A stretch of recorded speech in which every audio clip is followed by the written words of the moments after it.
दर्शकों नमस्कार। हमारे साथ मौजूद हैं एक ऐसी शख्सियत जिसने भारत को विश्व पटल पर एक ऐसी पहचान दिलाई, युवाओं के लिए प्रेरणादायक हैं और आज लोगों के लिए अपनी कविताओं से, अपने गानों से आज लोगों का मनोरंजन भी कर रहे हैं और साथ में उनके लिए मार्गदर्शक का काम भी कर रहे हैं। बहुत सारी अच्छी अच्छी कविताएं ये लगातार बड़े बड़े मंचों पर सुनाते हैं।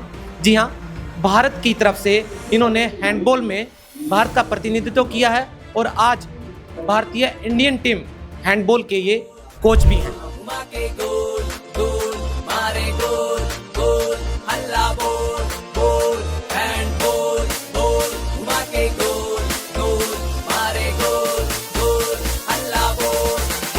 भी हम कुछ दिन पहले कवर कर रहे थे तो धीणवास में आपने बहुत ही अच्छी पंक्तियां आपने संत रामपाल जी महाराज को लेकर के बोली थी। मैं संत रामपाल जी से कभी मिला नहीं, मैंने नाम सुना था कंटिन्यू।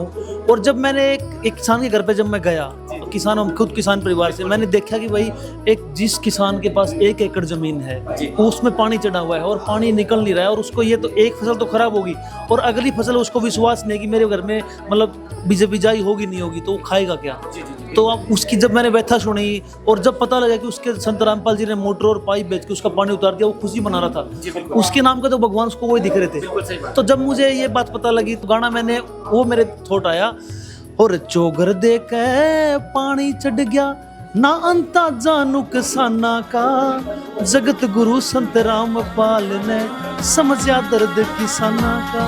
पंप सेट और मोटर दे दी छिकमा सारे गामा में, संगत सारी काम लागरी शिखर दोपहरी गामा में। पानी उतरे तो है बेचाई सबके खेत दमामा में, मानव जीवन सफल बना लो इसी तरह के कामा में। हो बिन मेवा के सेवा करना यो तो काम बना रोजाना का, जगत गुरु संत रामपाल ने समझा दर्द किसाना का। जो कर देना पानी चढ़ गया ना अंदाजा नुकसाना का, जगत गुरु संत रामपाल ने समझा दर्द किसाना का। तो ये किसान का दर्द किसान का बेटा ही समझ सकता है जी, मैंने यही सोचा। तो आज हरियाणा में लगातार बहुत सारी संस्थाएं ऐसी हैं जो संत रामपाल जी महाराज को सम्मानित कर रही हैं, केवल इसलिए कि गरीबों की, मजदूरों की, असहाय की, पीड़ित लोगों की आवाज को सुन रहे हैं। क्या आपने पहले कभी ऐसा नवीन जी देखा था कि इतने बड़े स्तर पर लाखों करोड़ों मीटर के पाइप बिछा देना और गरीबों के लिए इस तरह से मकान बनाकर दे देना, और वो भी किसी पॉलिटिकल पार्टी के लिए नहीं, बिल्कुल एकदम ऐसा शुद्ध मन से इस तरह का कार्य आपने कभी पहले देखा? नहीं, मैंने आज तक ऐसा कोई काम नहीं देखा था, इतने बड़े हो गए। परंतु देखो, जब हम बोल रहे हैं ना कि हर जगह कोई सम्मानित कर रहा है और जिसके मुख से मैंने कभी अब सुबह सुने थे आज वो भी पछता रहा है, वो भी बोल रहा है भाई ये तो यार गजब है काम कर दिया। तो देखो, अच्छे काम को हमेशा सैल्यूट है। अगर हम अच्छा काम करेंगे तो उसको अच्छा ही कहलाएंगे। परंतु जो एक तो होता है अच्छा काम अपने प्रतिष्ठा बढ़ाने के लिए, अपने को इलेक्शन लड़ना उसके लिए, एक निस्वार्थ भाव से। आज के टाइम पे अगर आप किसी को ना उधारे 5 रुपए नहीं दे सकते हो और वो पाइप में अगर रख दी तो रख दी, दोबारा कोई ये नहीं है कि भाई आपसे लेने आएगा। तो ये करोड़ों रुपए लगाए हैं वो कि एक उसके अन्नदाता के लिए लगाए हैं, जिसके ऊपर पूरा देश हम बोलते हैं जय जवान जय किसान। उसको सोचने वाला कोई नहीं था, संत रामपाल जी ने सोचा तो बहुत उस किसान के लिए भी गर्व की बात है और जो उनके अनुयायी उनके लिए भी गर्व की बात है। आप भारतीय हैंडबॉल टीम के कैप्टन रहे हैं, एक खिलाड़ी के तौर पर आप क्या सोचते हैं जब कोई खिलाड़ी किसी नशे से ग्रस्त हो जाता है या कोई भी युवा जो नशा करने लग जाता है? युवाओं के लिए नशा कितना बड़ा चैलेंज है, क्या मानते हैं आप? नशा एक ऐसी चीज़ है जी, नशा एक आजकल क्या है, हम इंडिया को बोल रहे हैं कि भाई इंडिया ये कर रहा है, इंडिया वो कर रहा है, परंतु रियलिटी हम सभी को पता है कि इंडिया के जो यूथ है वो नशे में कितना जा रखे है। आजकल हमें ना एक ऐसे सोचते हैं कि भाई वन नाइट लास्ट नाइट, हम उस वाले फॉरेन कल्चर पे चल रहे हैं, एक ट्रेंड बन गया नशा। तो भाई मेरा जो युवा साथी है उनसे मेरा एक ही निवेदन है, चाहे स्पोर्ट्समैन है, हम इसको टसन मानते हैं कि यार जिंदगी में टसन हो गया, परंतु सोच के देखो जिस माँ बाप को एक बेटा हो या एक बेटी हो वो नशे में पड़ के अपनी ज़िंदगी बर्बाद कर लेते हैं। मैंने ऐसे ऐसे घर देखे हैं कि जिस 3-3 मंजिली कोठी हैं परंतु माँ बाप का एक लड़का नशे में अपनी ज़िंदगी ख़राब कर दे रहा है। तो आप सोच के देखो उस माँ बाप के ऊपर क्या बीतती है।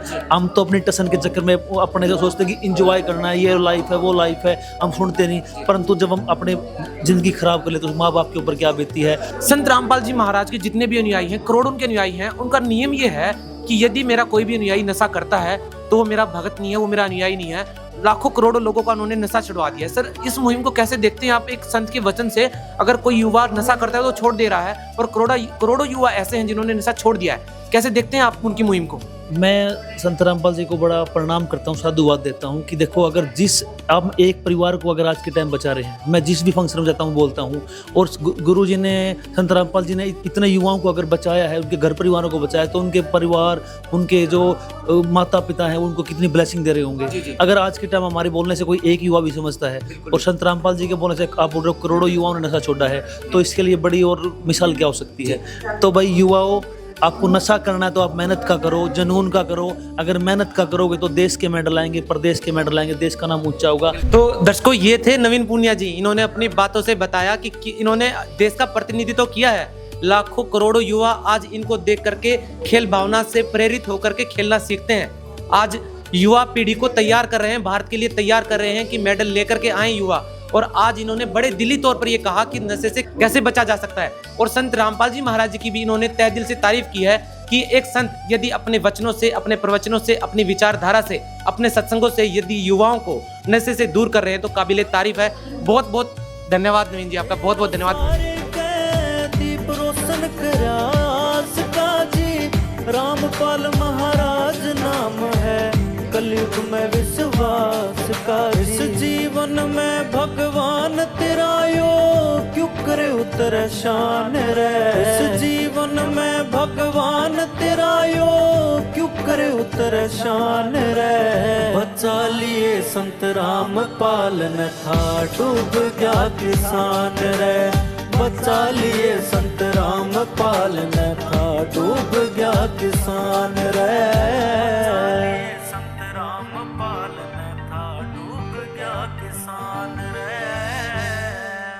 बोलिए संत रामपाल महाराज की, बोलिए किसानों के मसीहा की, बोलिए अन्नदाता की। सत साहेब।